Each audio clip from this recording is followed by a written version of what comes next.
let's say we had dating and every tech tool to get in front of your spouse. Well, that only goes so far. But if you had the right language, if you said the right things, if you were proper to them, you probably would score more opportunities. It's the same thing in sales. It's not always the tech. Sure, the tech gets you in front of them, but once you're in front of them, the average person knows 7 realtors. Why are they picking you? What does your language look like? How are you speaking to them? Are you just saying, hey, you should buy instead of rent? Or are you speaking to them in other terms? Imagine what homeownership would look like. Imagine what this would look like if this was the first step. And next year, we were talking about you being the landlord, renting to somebody and having multiple properties. Different conversation.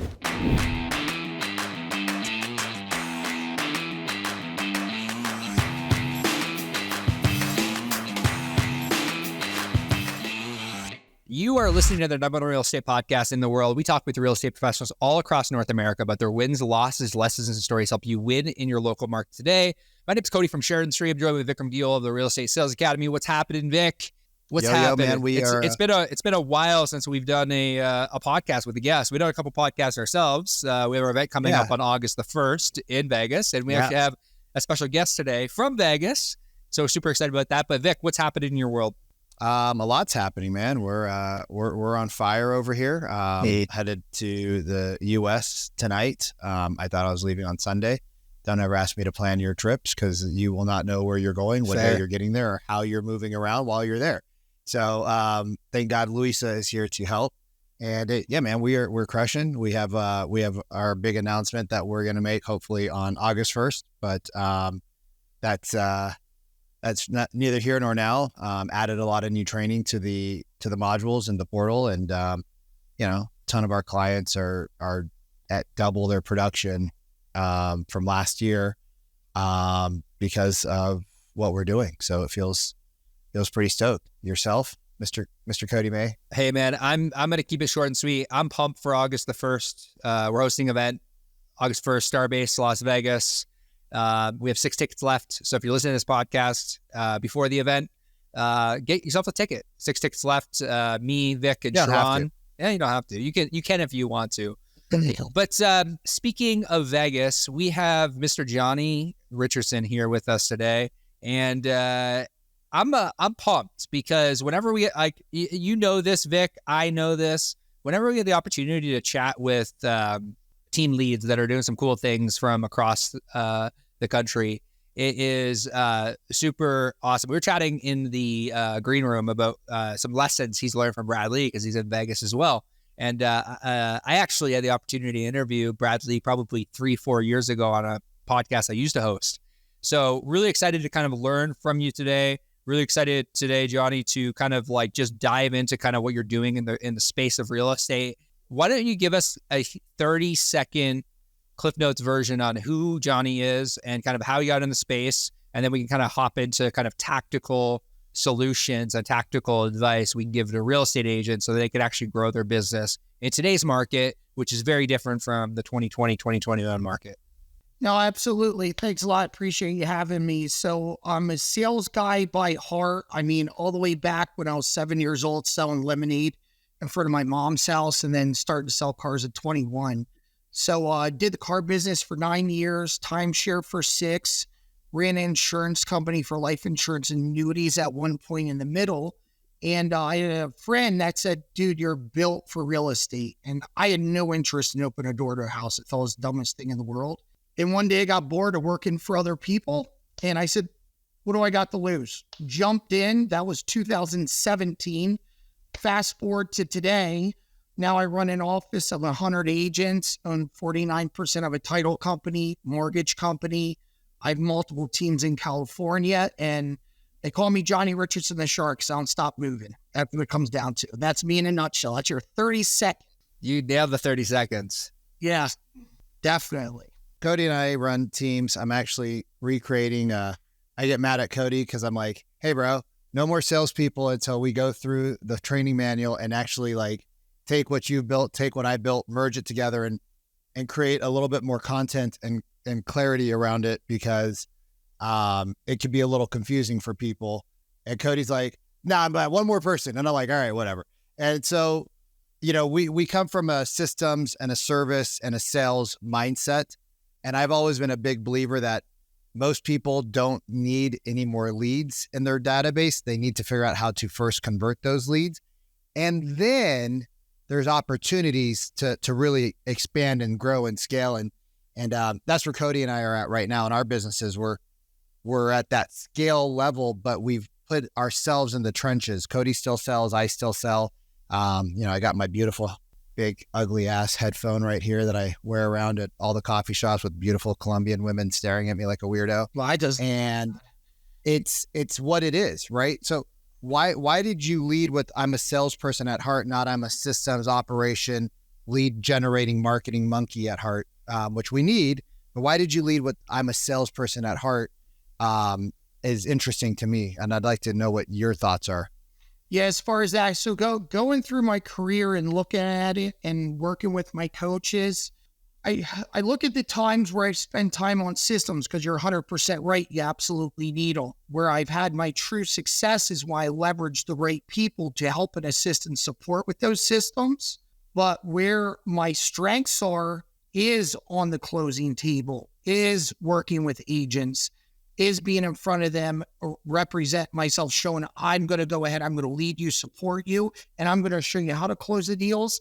And I'm also going to show you at the same time, nobody can make an excuse like they don't have time. I'm running 3 companies and still closing 4 to 5 transactions per month. My goal by the end of the year is get it up to 10 and run the 3 companies just to show people it can be done. Me personally, I feel like if you did a personality test on me, you'd see I'm 50% systems, 50% action. I'm right at dead in the middle. So I believe that this 100% running a team, you have to have the systems in place. But my strongest point in traits are the sales aspects. So I should leverage those things at the end of the day. So when I look back at my sales career, car business, timeshare, everything, a great salesperson is a great marketer. I've been amazing at marketing. I made an amazing brand for myself as a shark, and I'm also a closer at the same time. So I know my success is there. Everything else is leverage at the end of the day. So speaking of leverage, like I find that, right now in the marketplace, because you have like your brokerage and then you have your team. And I find that when I'm speaking with teams and I'm having conversations, we're sitting down, whether Vic is doing consulting, I'm doing consulting, Vic does a lot of sales consulting, I do a lot of operational consulting. I'm an operations guy at heart. The stuff that Vic doesn't like doing. So there seems to be, like with teams, there seems to be a bottleneck that happens. And a lot of the times it's like when you said, you used the words 50-50. I'm a 50% operations person, a 50% salesperson. Like, how do you find as a team leader, because you're doing production as well, to kind of show them, hey, this is possible. I can do this and run 3 companies. But like, at what point do you, as a team lead, need to kind of take a step back and say, okay, I have to put a focus on the operations. I need to put a focus on the reporting, because a lot of teams, like, truthfully, this is like why companies like Sisu exist out there, is because they don't have any tracking whatsoever. They run their team blindly. They don't know what their cost per appointment is. They don't know what their cost per showed appointment is. They have no idea what's happening behind the scenes. And they get obsessed with these $5, $10 leads like we were talking about, but they don't know what's actually converting and what's not actually converting. And like, how do you, if they make any money off of any of it either. And how do you, as a team lead, kind of take a step back to kind of look at operations to kind of push yourself forward? Like, what did you do specifically? And then like, what advice would you have for a team lead that is like, I'm doing 70 to 80% of production, which they hate doing, but their team's not performing? I know it's a lot of questions wrapped into one, but what advice would you have, and what did you do? So I picture it like this, like let's say basketball, for instance. If basketball is straight up the court, straight down, everybody be able to do it. But no, you have no idea at any given time what's going to happen where you have to pivot. And the reason why I'm saying this is throughout the transition of my career and the adjustments we've made in real estate, there's been times exactly what you're saying, as far as to where I step back, I'm strictly in operations mode, running the team. Now, where we're at right now as far as market conditions, and when I say that, what do we have right now? We already have the challenge of interest rates. Number two, we have NAR, April 17th, a lot of changes. So the mindset that has caused the general agent, that agent over the last couple years, let's say they do 1 or 2 deals a month, your average guy, less than average. So Bro, that is above average on 65 every across US. But most agents are doing a deal every 2 months, and right now a lot of agents we talk to, it's a deal a quarter. Yeah, and I don't know what's going on, but I just had a slew. I left it on the Voxer for Sharon. I'm like, I can't help somebody who's done 0 transactions in the last 9 months. And I've had 14 people on my calendar this month alone, which really fucks my sales up. 14 people that we've just poured love into because they haven't made a single dollar this entire year. So what we did during this period, as we saw this, these agents aren't producing, or you take an agent that was doing 3 to 4 over the last year, and now they're doing 1 or 2. Most team leaders I spoke to actually took a step back. Instead, what we did is tighten things up. We demanded the results because I don't want to be in that position. I don't want to be in a position where I'm loving somebody for 9 months and they're making $0. Where we're going with real estate, this may no longer be a fit for you. It is what it is. I mean, can I ask you what you say when you said we tighten things up and we demand results? So I have on my desk, when I coach people, I don't reward their results. Like, results are great. Like, we cheer you on for your results, but I reward your effort. Like, hey, Vic, I did 9 hours of prospecting in the last 3 days. Awesome. Like, don't you want to know how many appointments I booked? I'm like, no, let's just like bask in the glory that you did 9 hours and the average person hasn't done 9 hours this whole year. So when you say you tighten up, right? Because I know that if they do the calls, they're going to get the appointments, and then the appointments are going to lead to opportunities, and then those opportunities are going to lead to commission checks and a pipeline and excitement and motivation, right? But if you don't prospect, right, then none of that matters. So how did you tighten up for your agents a few months ago, seeing the writing on the wall? And we had that culture the same over the last year. Like, look, let's go ahead and reward for the activities versus the results. But then what I noticed is people would do some of the activities like the calls, but they would skip certain steps, like practice skill sets, stop practicing a scripting. So their scripting wasn't dialed in, but they'd make a bunch of calls, results weren't. So we pivoted. So what instead is we said, okay, you have one escrow that's due every month. If you miss that escrow, the following month, you go on a last and final. You're at a 50% contract for everything, and you're on a plan at that point. So what that plan looks like as far as minimum of 35 to 45 calls per day, not making all your calls on Friday to catch up per day. Your face-to-faces that you're going to have every week, the amount of hours you're going to spend in the office, the amount of weekends that you're going to work. So now, if you have somebody that didn't hit the results and they didn't do the process plan that they had picked out, what are we doing here? You know what I mean? If I have somebody that's a donut June, a donut July, and they didn't do the process, we shouldn't be working together regardless. Or real estate's really not made for you. Or you should just go independent, go off the team, and kind of take it your pace, whatever that may look like, but this isn't the environment for you. Does that make sense? Yeah. Yeah, bro, I love it. I'm a huge proponent of that. Like, you know, it's like I say to our agents all the time, I say to our team, you know, it's the action that creates the momentum. It's the momentum that creates the results. And like right now in the marketplace, you know, like we're talking about, you know, really skills. Like we're really at the end of the day talking about skills, and like a lot of people want to focus on traffic and some people want to focus on systems. But like, why do you feel like, you know, because like what you're talking about is partially skill, partially discipline. Why do you feel like in this marketplace, specifically the real estate marketplace, that it's often the last thing we chat about is discipline and skill? Like we want to talk about the traffic and we want to throw another lead source at people, or we want to talk about a new like amazing offer that is in the marketplace that essentially, or a new tech tool that will essentially eliminate us having to have face-to-face conversations with buyers and sellers. Like, why do you think that is? Number one. And and further to that, like, how do we collectively shift the narrative in the real estate space? Like, me and Vic have been really focused on trying to shift the narrative of like, it's not another lead source, not another tech tool, but I'm curious to know kind of like when you speak to your agents, how you get them to shift their mindset. I mean, it's not an easy shift. I'm going to be transparent with you. So I'm not going to... Changing realtors' minds is... changing realtors' mind is like trying to get the dog that's decided it's not going to walk anymore that weighs 200 pounds to get up. It's like, nah, bro, it's hot. F off. Yeah. I'm planted. I'm not moving. You want to go? I'm chilling. It's like that meme we saw where the golden retriever is like just plants down and the owner walks away and he's like, I'm good. Yeah, no, you're 100% right. Because let's take it as simple as that. Some dogs are most dogs are food motivated, but some are, or whatever it might be, or they have bad hips, whatever it is. And I found that not all agents are money motivated either at the same time.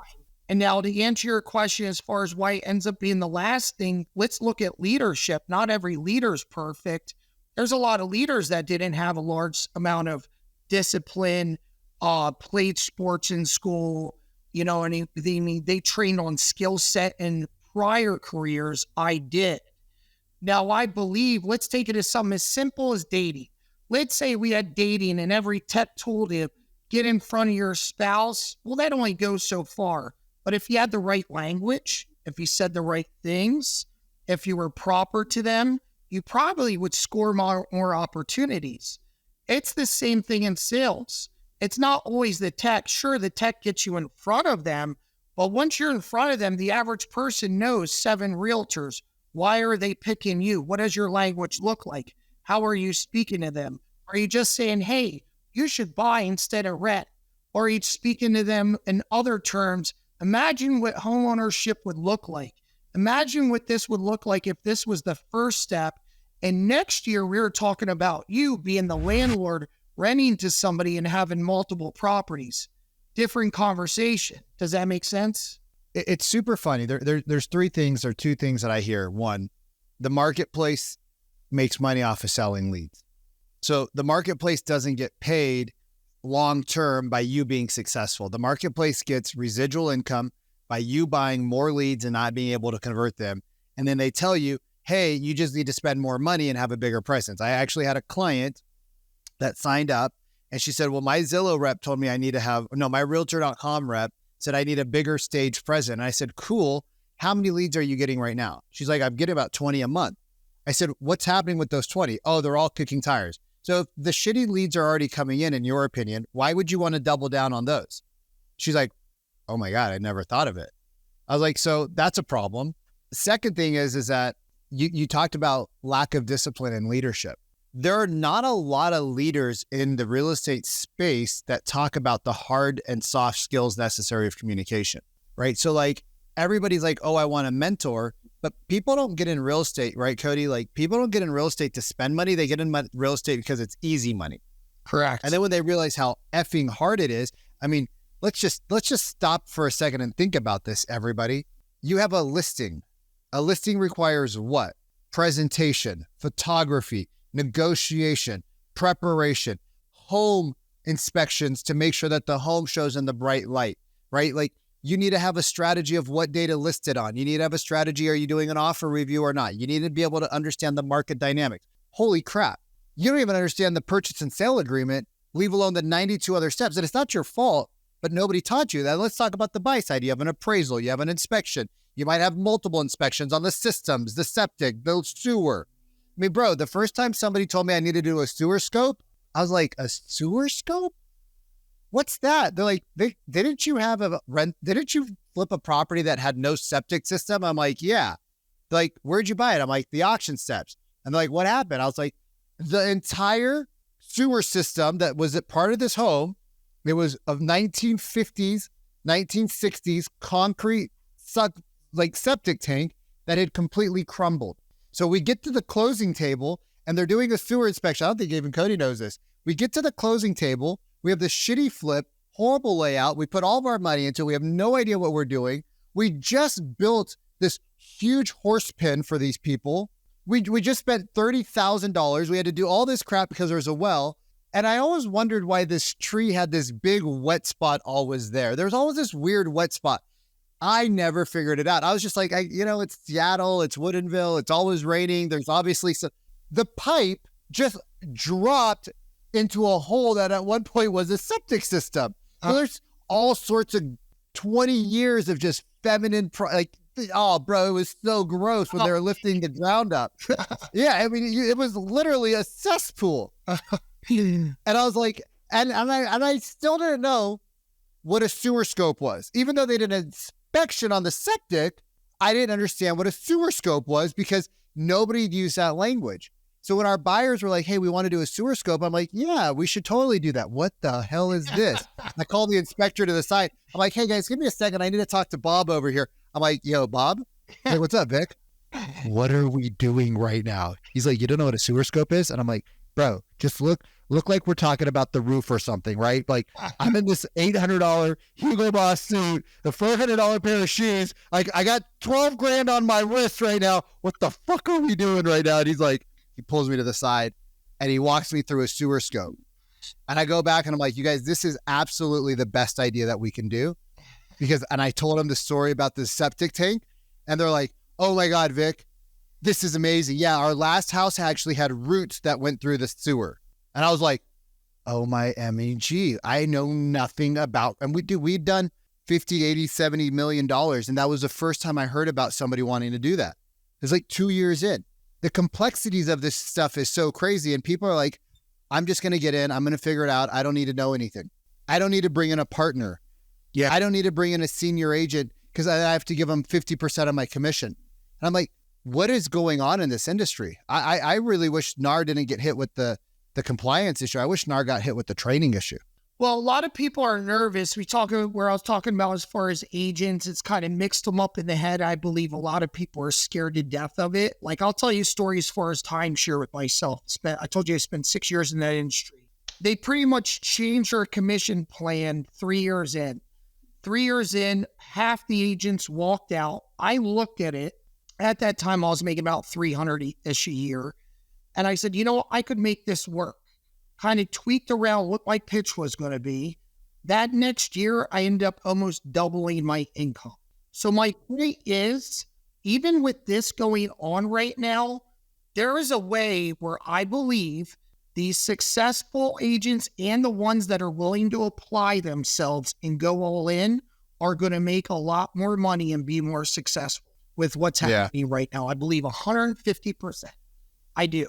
Now, you take the other agents that are just scared to death. Oh, my God, I can't just open a door and guarantee a commission and smile.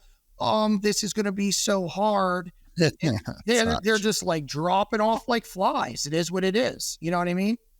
With every opportunity, there's... Yeah. Sorry, go ahead, Cody. I got to get this question in. And the reason I want to get this question in is because I think that, from a guy that it's the whole reason we started this podcast to begin with was to kind of talk to people that were doing really cool things in their market to kind of help other agents that actually, because you can't help everyone. You can only help, like I said this to Vic the other day. I'm like, we can't help people that don't want help. Like, if you don't want help, then, but that's not the types of people that listen to this podcast. The people that listen to this podcast, they listen to it because they want help and they want to figure out what are the tactics. So when you're sitting down face to face with your agent, and the agent is underperforming, or maybe the agent at one time performed and they're not performing now, and they're frustrated. They're feeling, they're feeling like they're, punching walls. They're, banging their head off, counters to try to figure out, how do I actually drive results for myself, for my family? How do I make the income I want to make? What are you saying to them? So I want to give you an opportunity to just coach an agent that is either driving or they are, they're sitting there, in their office and they're trying to figure out their next right thing. What would you say to that agent that has had success in the past, that wants to get that success back? What do they have to do? What would you say to them?